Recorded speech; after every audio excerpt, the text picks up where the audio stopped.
الرحمن الرحيم الحمد لله رب العالمين وصلى الله وسلم وبارك على عبده ورسوله نبينا محمد وعلى آله وصحبه أجمعين أما بعد السلام عليكم ورحمة الله وبركاته. We're still studying the chapter that deals with conditions in selling and buying, and hadith number 273 is with us, so who would kindly read it? Yes, Akhi. Narrated Jabir, while I was riding a camel, it felt tired, and I wanted to set it loose. The Prophet ﷺ caught up with me and prayed for me, and he stroked the camel. The camel became fast as it had never been before. The Prophet ﷺ then said, "Sell it to me for 1 ounce of gold." I said, "No." He again said, "Sell it to me for 1 uqiyah of gold." I sold it and stipulated that I should ride it to my house. When we reached Medina, I took that camel to the Prophet and he gave me its price. I returned home, but he sent for me, and when I went to him, he said, "Did you think that I have bargained with you to take your camel? Take it and the money. They are all yours." Now, this beautiful hadith is clear. Jabir ibn Abdullah was riding a camel, and the camel was so tired, so old. He wanted to get off it and send it loose. Khalas, let it live of its life alone. But the Prophet came, alayhi salatu wasalam, which means that also the ruler, the leader of the army, looks at the weak and the strong. So the Prophet alayhi salam was moving around. He saw Jabir, he went to him, he prayed for him. And this is the greatest benefit anyone can get from the Prophet alayhi salam, when he prays for you. Not only that, he stroked the camel, and all of a sudden the camel became as fast as a horse. And he said that it ran so fast, I could not believe that. So the Prophet ﷺ came to him and he said, "Sell it to me." And Jabir said, "No," which means that this is not religious instruction, this is a transaction. And again the Prophet said, ﷺ, "Sell it to me." And he named the ounce or uqiyah. Ounce and uqiyah is the same, by the way, so don't think it's a different price. So he accepted. And we benefit from this, that we also read in the books of fiqh that transactions have to be by proposing and accepting. So they say that a seller has to say, "I sell you this for 5 riyals," and you accept. Here it's the opposite. It's the buyer saying, "Sell it to me," and the seller saying, "Okay, I accept." So it can be both ways. It depends on what the community and the people agree upon and consider it to be sales. It's halal. So he went and accepted sending it to the Prophet ﷺ, but he stipulated, he made a condition.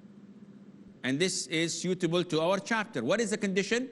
That I reach Medina. And the Prophet ﷺ agreed to that condition. When they reached Medina, Jabir took the camel and gave it to the Prophet ﷺ. In another narration, he gave it to Bilal, and he took the money from Bilal and went home. The Prophet sent for him. He went again, and the Prophet gave him the camel and the money. And he said to Jabir, "Do you think that I was bargaining with you so that I will get your camel?" Meaning that the Prophet was just joking with him, and actually he just wanted to benefit him with the camel and with the money. Now, the hadith, we can elaborate on it in like 4 or 5 programs because of all the benefits that are included. And most of the hadith of the Prophet ﷺ, we can go forever. Yani, for example, it's permissible to strike a camel or a beast as long as it doesn't kill it. Sometimes you see people striking their horses, their mules. This is permissible, there's nothing wrong in that. And also, you can understand that it is permissible to ask for a condition. For example, if I sell you my car, but I tell you that on the condition that it takes me to the following city, this is permissible, as long as it can be measured. If I tell you that my condition is that it takes me to that city, or for the duration of 1 week, this is specified, this is halal. But if I tell you, I'll sell you my car, but I'll only give it to you when Abdullah arrives from his travel. Abdullah could arrive tonight and he could stay for 6 years. So this is indefinite and this is not permissible because it goes against the soul of the contract of selling your car. Also, you can benefit from this, that what happens if you make another condition that is not related to it. For example, if I tell you, I'll sell you my car on the condition that you allow me to rent your house for a week. What does this have to do with that? A lot of the scholars say that this is not permissible because the condition is not connected. But Shaykh al-Islam ibn Taymiyyah and other scholars say that as long as it does not make halal haram or haram halal, it is permissible. And the Muslims are held accountable by their conditions. If we make a condition and it's halal condition, then there is nothing wrong in that. And there are so many benefits from this hadith that we can learn from, yet inshallah this would do the job for us to learn, generally speaking. You should also read more about the benefits of this hadith because it adds value to you. The following hadith, hadith number 274. Now let's choose someone here. Yes, Akhi. Narrated by Abu Huraira, the Prophet sallallahu alaihi wasallam, resident of a town, from selling for a Bedouin, and do not practice najash.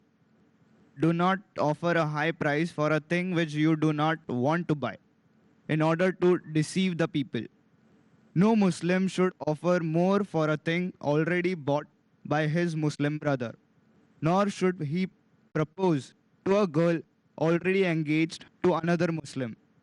A Muslim woman must not for the divorce of a sister, co-wife, in order to spell out what is in her plate. Okay.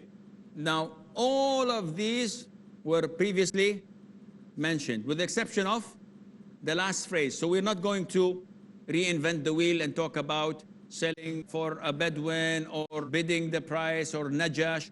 All of these we have covered, alhamdulillah. So this hadith deals with conditions. And the last phrase talks about a condition that a woman puts to a man who's proposing to her. So she is saying that if you want me to marry you, you have to divorce your wife.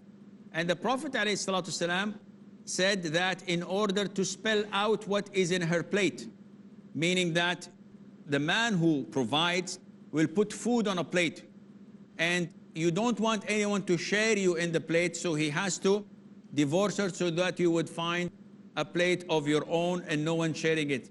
This condition is forbidden. And the Prophet ﷺ said that this is haram, this is something that is sinful, and that this is not part of the conditions that are to be used by Muslims. Why? Because there is harm on your sister. Now she says, okay, but I cannot live with a co-wife. I cannot live with a man who's married. So what is the answer? Don't get married. If this man who's married and proposing, refuse him.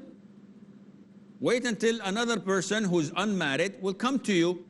But to make it as a condition and to ask this man to divorce his wife, this is one of the major sins that Allah Azza wa Jal does not approve of, because it harms a person, especially if that person has a life, has a family, maybe has children, and just because you're selfish, you want him to divorce. No.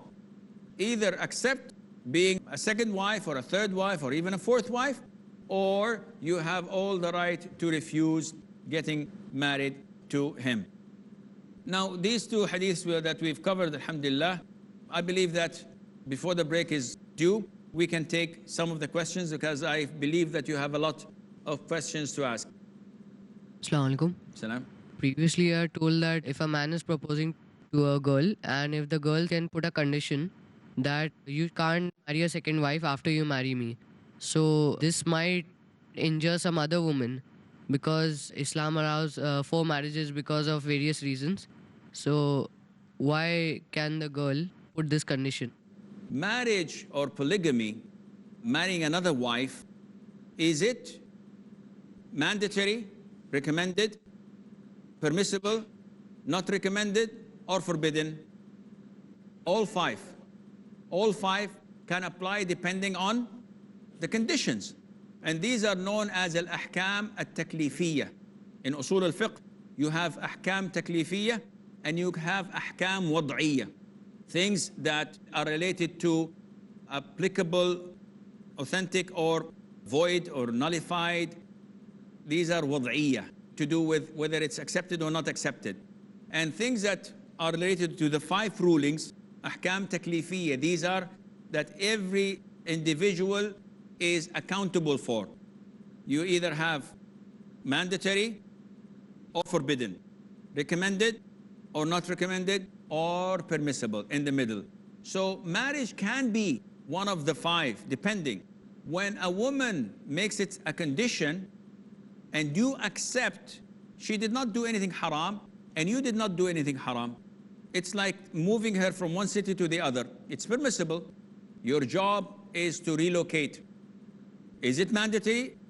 You can take it and you cannot. Likewise with marriage. And we have a short break. Stay tuned and inshallah, we'll be right back.